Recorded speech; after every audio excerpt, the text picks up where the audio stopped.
One of the most common questions I get is, should I convert Orthodox, conservative, or Reform? And honestly, I think most people are asking the wrong question. The better question is, what kind of Jewish life are you actually trying to build? And what trade-offs are you willing to live with long term? You're not actually choosing a label. You are choosing a way of life and a community structure. Hi, I'm Kohava. I'm a Jewish convert, and I've been helping people convert to Judaism since 2010 through my blog, buildingajewishlife.com. And if you want more practical, nuanced Jewish conversion advice, you should get on my mailing list. If you join, there's a free resource library, and one of those free resources is going to be the Jewish conversion timeline. So a quick disclaimer. The primary theme of our channel here is that rabbis and Jews are human. They make mistakes. Sometimes they're jerks. They're just doing the best they can with the resources they have, just like you. No community is identical. Your mileage can and will vary depending on where you're located and who you're working with. Countries can be very different from country to country. I know a lot of you are international. To me, I'm in the United States. But if you're trying to make an informed decision before emotionally investing potentially years into a path, this conversation matters. Every choice has pros and cons, specific to you as an individual. And what you might decide if you were in Duluth, Minnesota, might be very different if you were in Los Angeles, California. Your access to a Jewish community matters. Most of you are starting without access to a Jewish community. Many of you will move, whether that's across town, across the state, or to another country. If you want to be Orthodox, you'll need to live within walking distance of an Orthodox synagogue. If you want to convert in another movement, you'll need to at least be within easy driving distance. All communities are going to want to see regular participation in the community. But let's start with the foundational truth. There is no universally accepted Jewish conversion. Not anywhere. Nope, not Orthodox conversions. Because which Orthodox conversion? There's lots of rabbis doing them, and we don't hold by that rabbi. Again, it's a system full of people. Sometimes rabbinic politics gets played out on the lives of Jewish converts. Judaism is a decentralized religion.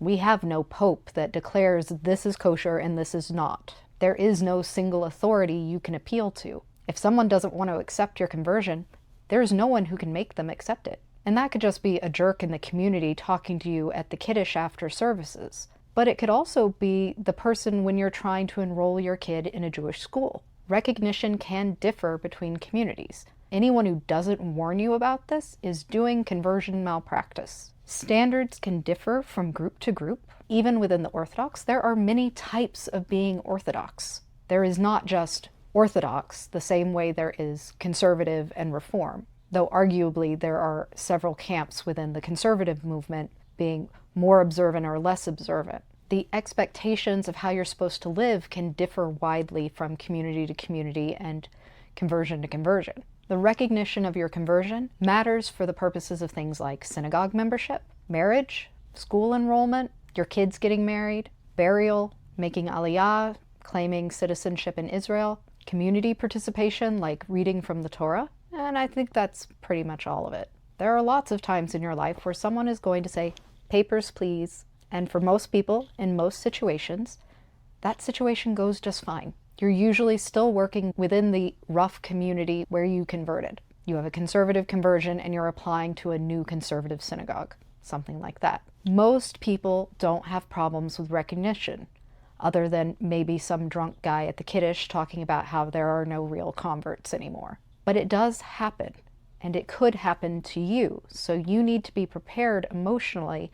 I'm not trying to scare you. I want you to be prepared for the reality of this world. Because again, it's a bunch of humans running things around here, and we're really bad at stuff. And don't worry, no matter what group you choose, there will be someone on the internet who tells you you're wrong and not actually Jewish. So get used to that if you decide to talk about your conversion online. I can't wait to see what's going to be in the comments below this video, because I bet it's going to be real lively. I'm not looking forward to it at all. So along those lines, I don't want you to choose based on fear. I think most people choose based on fear. They want to get the most widely recognized conversion they can. They are afraid of rejection. They're afraid of invalidation. They're afraid of future regret for them or their children. They're afraid of going with a stricter community because they're afraid that they won't be able to measure up. They're afraid of giving things up. They're afraid of not belonging.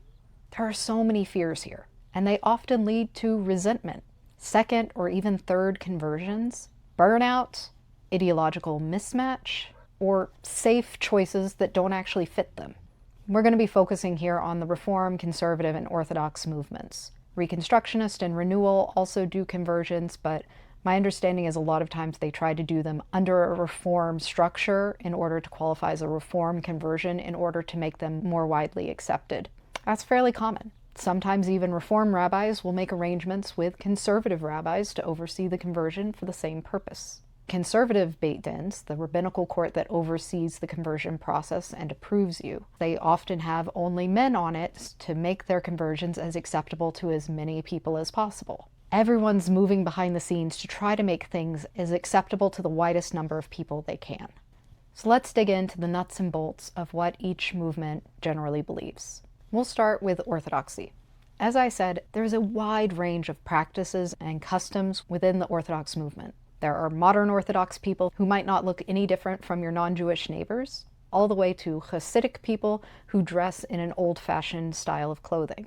But fundamentally, the Orthodox believe that the Torah is divine revelation, and that the mitzvot, the commandments, are divinely ordained and binding, meaning you have to do it in order to be a good Jew. There's a lot more emphasis on authority and hierarchies and traditional gender roles. The conservative movement is harder to discuss, because there's what's true on paper and what's true in the pews. So let's start with on paper. So within the conservative movement, you'll find that they believe that the Torah is also divine, but you might find a wide variety of how people define divine. Was it word for word revealed? Was it through divine inspiration of individuals? Lots of opinions here. However, you'll also find that halacha, Jewish law, is binding. But here there are some differences. There are a few differences in how they interpret certain rules compared to the Orthodox that are perhaps a little more lenient or a little more in tune with the modern world. But they also believe in egalitarianism. So there is no difference between mitzvot that are for men and mitzvot that are for women. In the Orthodox world, many mitzvot apply to both genders, but there are subsets of mitzvot that apply only to men or only to women. The conservative movement says you have to do all of them, but they are more likely to see changes over time through the rabbinic process. One example is they allow you to drive on Shabbat, unlike the Orthodox, but you're supposed to only drive to synagogue, not to the grocery store or to the baseball game. But in practice, in my experience and the experience of people that I've worked with, the people in the pews at conservative congregations are largely the same as the people you'll find at a Reform congregation, meaning not a lot of people do a lot of Jewish stuff. And then the Reform community is the majority of the Jewish world, at least of people who have some sort of religious practice or identification. The Reform movement has a long and complicated history. It used to be very anti-tradition. In fact, the very first Reform synagogue I ever attended had a very old school preacher. I was in my very first service in a synagogue, and someone came in late during the sermon, and they were wearing a yarmulke, also called a kippah, on their head. The rabbi stopped the sermon to yell at him to take it off. That is old school classical Reform. That is very, very hard to find present today. There is a much bigger acceptance of Jewish practices and traditions, but accepting them as taking on things that feel meaningful and spiritual to you.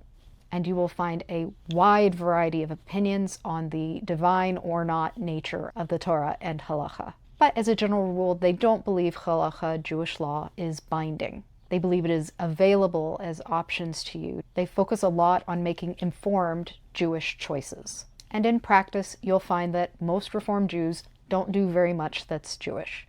They may attend synagogue, but that's often all they do. They don't keep any form of kosher, or they don't keep any form of Shabbat, things like that. And with both the Reform and conservative movements, a very common problem is that most converts end up being more observant than the community around them. And often the reaction to that is defensiveness. People feel like you're judging them because you're taking on Shabbat practices and they aren't.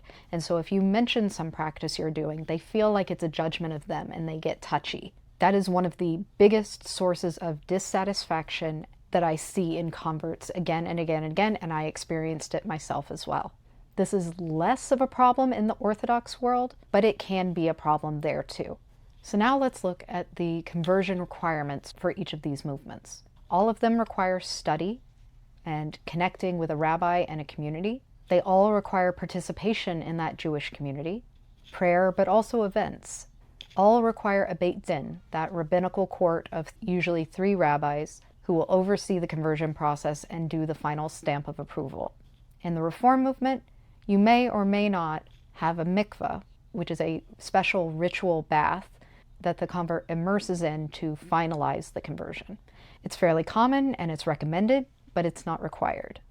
The same with circumcision for men. A full circumcision is called brit milah, but at least in the United States, most men are already circumcised as babies in the hospital. So in that case, if you already have a circumcision that fully qualifies, they use a needle to prick the circumcision area to release 1 drop of blood. And it's usually a professional urologist or moil who will do that. Like mikveh, it's recommended, but not required. And the expectations for observance can vary wildly, but usually fairly light. In the conservative movement, mikveh is going to be required. The circumcision or the hatafat dam brit are going to be required. And the observance of halacha will vary wildly depending on where you're converting and who you're converting with. But some level of observance is required. An Orthodox conversion is going to require all of those ritual pieces: the beit din, the mikveh, the circumcision or hatafat dam brit. But there's also going to be a lot of communal standards and how well you fit into the community. The other movements, they're going to look at how you fit into the community, but it's not as important of a requirement as it is in the Orthodox community. Orthodox living is extremely communal. You're all living within walking distance of a synagogue. You're seeing each other multiple times a week at synagogue. People get quite involved in other people's lives, and there are lots of community events, fundraisers, a local Jewish school, all going on. And there's an expectation that you're going to live at the same level of observance as the community that you're living in. So in some Orthodox communities, that might mean women who still wear pants. In other communities, that might mean women only wearing skirts or sleeves of a certain length. Your communal norms are going to be very important. And understandably, these conversions are a lot more demanding logistically, financially, and socially. It very often requires moving, sometimes long distances. And you'll be expected to commit to that level of Orthodox observance for the rest of your life. I mean, yeah, some people make different decisions later on, but that's what you're agreeing to in the moment. Now, in this video, in order to keep it from being twice as long, I'm not going to go into making Aliyah, the people who use their conversions to claim citizenship in the state of Israel. The answers there are extremely complicated and often unwritten. But just know, as a general point, you do not need to convert Orthodox in order to make Aliyah. Reform and conservative conversions are accepted for the purposes of making Aliyah. Will they count for you being Jewish under the laws within Israel is a separate question, and the answer is usually no. And the one pro tip that I will give you is that it's been knocked down by the courts before, but they keep secretly reimposing it as an unwritten expectation. But they want to see you living in the same community you converted in for at least a year after your conversion. This can be a real problem for someone who's a student who graduates and then needs to move to a new town 6 months after they convert. So whatever type of conversion you are getting, it is good advice to plan to live there for at least a year after you're done. Don't switch synagogues. Stay with the same rabbi who converted you. After a year, you can move wherever you want. It's not fair, but it has been the reality for a very long time, and there's no way to know whether this requirement is still in place or not. If you are in this situation and you need help, there are organizations in Israel that will help people navigate these conversions and the Israeli bureaucratic process. The most well-known is called ITIM. I assume that's how you pronounce it. ITIM. I have known many people who have worked with them. They consistently are extremely pleased with them, even though they can't always get the result that the person wanted. But if anyone can do it, a team can do it. So we've covered the logistics of things, all the moving parts. How do you actually make a decision? Here are some questions to ask yourself. I'm just going to read them. What kind of Jewish life actually feels meaningful to you? What expectations can I realistically sustain? Do I want maximal recognition? If so, what are the options open to me for that? How important is future flexibility? In other words, what future possibilities matter to you? Like, for instance, if you're female and you plan to have children, you may want a stronger conversion for your children to rely upon. What trade-offs are you willing to make? Because everyone makes trade-offs. No situation is perfect for everyone. Am I choosing from conviction or fear? Do I actually agree with the philosophy of this movement? Or am I choosing it because I am afraid and that is the most secure option I have? What level of observance do I genuinely want long term? Could I realistically live the lifestyle that this movement expects from me? Your goal isn't to find the perfect movement. There is no perfect movement for you. There is no perfect group for you. We're all limited to the options we have access to because of geography. Some people's geographic range is wider than others. I moved cross-country for mine. The goal is to make an honest, informed decision that you can live with for a lifetime, while also recognizing that a lot of people have more than one conversion. I converted twice. I converted conservative and then Orthodox. It is extremely common to have more than one conversion, and there is no shame in that. Our lives and priorities change, and it's okay that we change with them. Whatever path you choose, I want you to remember this. Conversion is not just about passing a beit din. It's about building an actual Jewish life. And if this conversation feels overwhelming, I want you to remember something important. Choosing a denomination or movement is only one small piece of the conversion process. So if you're trying to understand what the larger Jewish conversion process looks like, watch this next video, my ultimate guide to Jewish conversion.